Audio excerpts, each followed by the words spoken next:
আমরা একটি মিছিলে আপনাদের সাথে নিয়ে একটি ব্যানারকে সামনে রেখে স্লোগান উচ্চারণ করেছি। ভুয়া মামলা রায় হলো, তারেক জিয়া খালাস পেল। গ্রেনেড হামলা মামলা রায় হলো, তারেক রহমান খালাস পেল।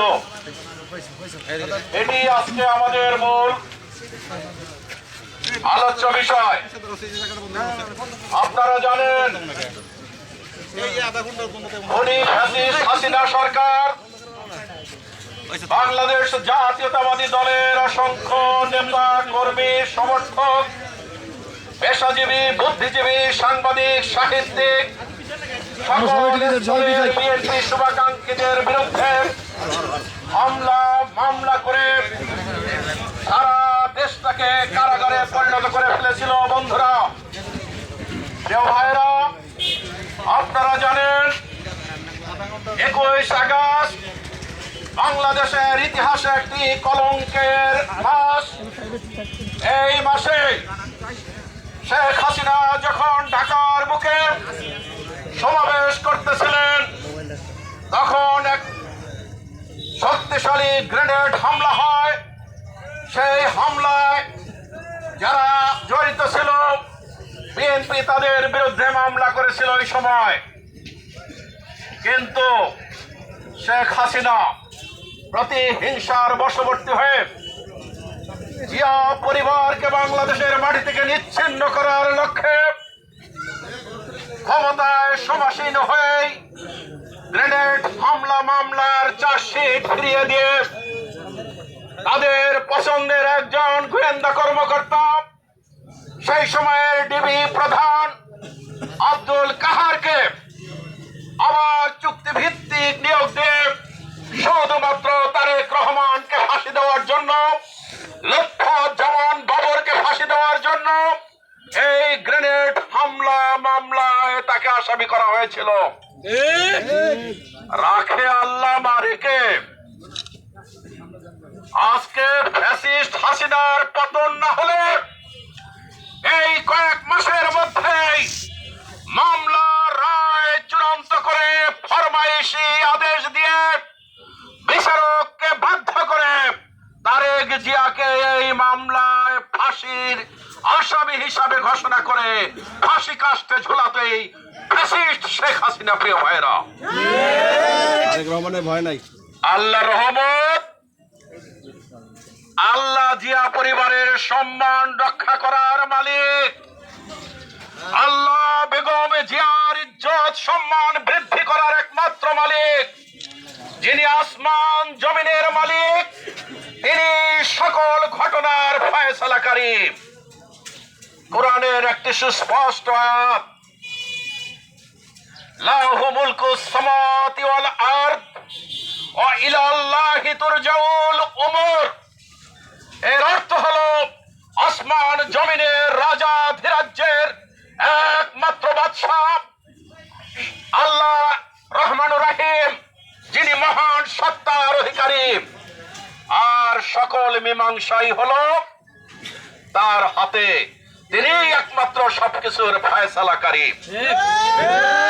কি দেখেন মজার বিষয়, 14টা ভোট করেছে, আগারাত্রে এই ব্যালট বাক্স ভর্তি করে নির্বাচন করেছে। 18তে নির্বাচন করেছে, দিনের ভোট রাত্রিতে বেড়েছে। আর 2024 সালে তাদের বিরুদ্ধে কোনো প্রার্থী ছিল না। আওয়ামী লীগের প্রার্থী ড্যামি প্রার্থী হিসাবে প্রতিষ্ঠিত হয়েছিল। তারাই আওয়ামী লীগ। আওয়ামী লীগ আর আওয়ামী লীগ, আওয়ামী লীগ আর যুবলীগ, যুবলীগ আর ছাত্রলীগ, ছাত্রলীগ আর হাসিনা লীগ, হাসিনা লীগ আর কাওয়া লীগ। এই কাওয়া বেহায়া কাওয়া, হায় রে দুর্ভাগ্য। একটি প্রতিষ্ঠিত রাজনৈতিক দলের যিনি সাধারণ সম্পাদক, যিনি কয়েকবার অবৈধ ভোটের মাধ্যমে বিনা প্রতিদ্বন্দ্বিতায় কিংবা প্রতিদ্বন্দ্বিতা ছাড়া নির্বাচন করে এমপি হয়েছেন, মন্ত্রী হয়েছেন, তার আওয়াজ, তার কথাবার্তার ধরন চরণ, তার বাচন ভঙ্গি, তার অঙ্গের নড়াচড়া এমন ভাবে বাংলাদেশের মানুষের কাছে পৌঁছে গেল, আপনা আপনি একটি নাম হয়ে গেল মানুষের নাম। মানুষের নাম হয় কাউয়া, মানুষের নাম হয় কাউয়া। সেই কাউয়া কাদের নাম?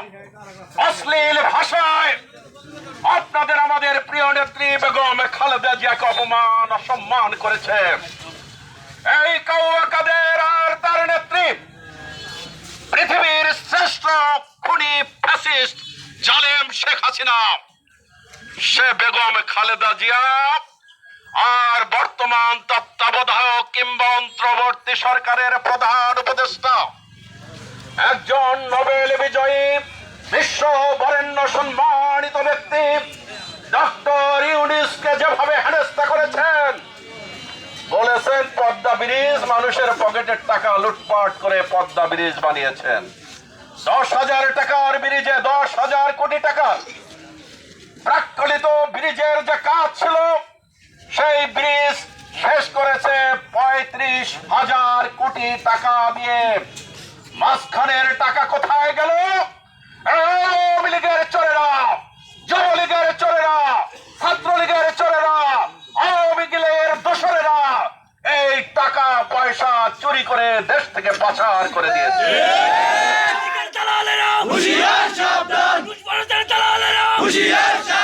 প্রিয় বন্ধুরা, আমরা অনেক সময় বলেছি আওয়ামী লীগের 5 বছর গেলে বলছি এই 5 বছরে কেউ এসে প্রমাণ করেন তো বিএনপির নেতারা কারো টাকা খাইছে।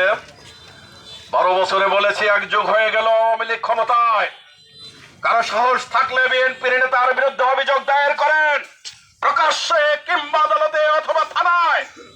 বিএনপির নেতারা কারো টাকা খাইছে? 15 বছর 1.5 যুগ যখন গেছে তখনও বলেছে এমন দিন বাংলাদেশে আসবে শেখ হাসিনা তুমি বাংলাদেশ থেকে পালানোর রাস্তা খুঁজে পাবে না। আর কাউয়া কয় আমি পালাবো না, আমি দরকার হলে আপনার বাসায় যাব, আমার জন্য দরজা খুলে রাখেন।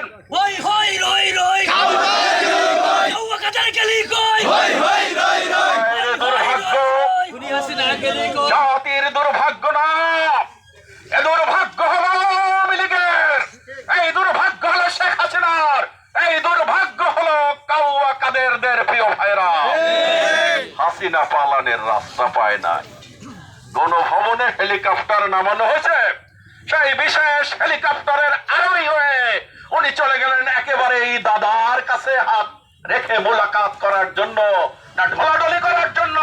এদেশের মানুষ জানে না, এদেশের মানুষ নিন্দা করে পালানের জায়গা দিল্লি ছাড়া তোমার আর কোথাও ছিল না। মামার বাড়ি টিকিট কাট তাড়াতাড়ি, দিল্লি চাচার মামার বাড়ি টিকিট কাট তাড়াতাড়ি। আর কাউয়ারা কোথায় পালাইছে এখনো তাদের সন্ধান পাওয়া যায় না। তাহলে আমাদের নেতারা যে বলেছেন পালানের কোনো রাস্তা পাবেন না, এটি কি সঠিক প্রমাণিত হয়েছে? বিএনপি যা বলে সঠিক বলে, আজকেও বিএনপি সঠিক কথাই বলতেছে। ফ্যাসিস্ট খুনি হাসিনা সরকার আর কখনোই বাংলাদেশে স্বাভাবিকভাবে ফিরতে পারবে না, না না ইনশাল্লাহ। আর যদি তুমি ফেরো বাংলাদেশের মানুষ আরাম পাবে। বাংলাদেশের মানুষের অস্বস্তি দূর করার জন্য আমরা আহ্বান করি শেখ হাসিনা আপনারা আওয়ামী লীগকে দিয়ে রাস্তাঘাটে বিশৃঙ্খলা সৃষ্টি করে এই দেশে অস্থির অবস্থা সৃষ্টি করে সরকারকে বেকায়দা ফেলে রাজপথ দখলে নিয়ে বাংলাদেশে ফিরে আসবেন, এই কল্পনা, এই স্বপ্ন বাংলাদেশ জাতীয়তাবাদী দলের নেতা কর্মী সমর্থক ভোটার ভাইরা জীবিত থাকা অবস্থায় এটি আর সম্ভব হবে না। বন্ধুরা, আমরা বলি আপোষে আসেন। আপনি বিডিআর হত্যা করেছেন, ক্ষমতায় আসার 22 দিনের মাথায় বিডিআর বিদ্রোহ করে কাউকে বকে জোয়ার